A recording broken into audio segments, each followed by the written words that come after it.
I'm sitting at a table that means a great deal to me.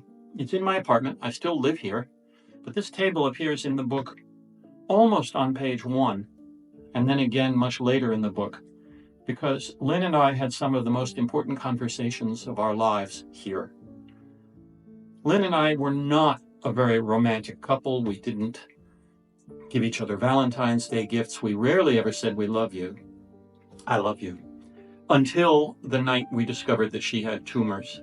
We didn't yet know how bad they were, but we were scared.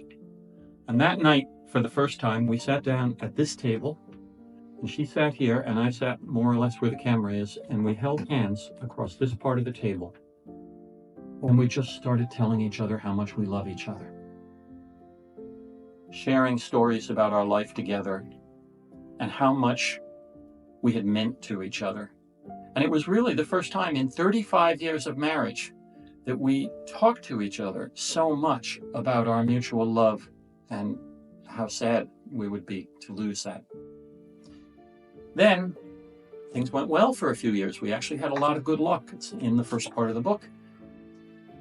But 5 or 6 years later, the cancer beat the drugs, and eventually we decided to start home hospice.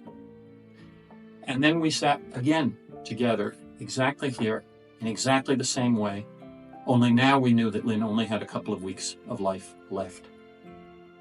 And in that conversation, she gave me the biggest gift that she could possibly have given me. We were talking about what was going to happen next to me after she died. And I said, I don't know, I guess I'll be horribly sad for a few years, and then hopefully I'll find someone else. I'm not that old. I expect that I'll fall in love again. And she looked at me and she said, I don't want you to have another girlfriend. But then almost immediately she nodded and said, yeah, I do want you to have a girlfriend. Then, no, I don't ever want you to have a girlfriend. Then, yes, I do want you to have another girlfriend. And she stopped there.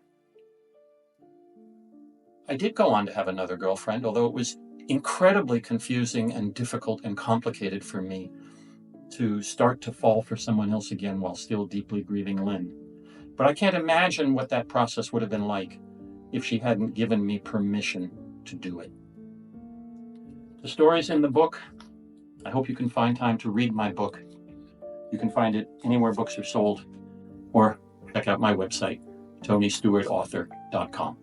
Thanks for listening.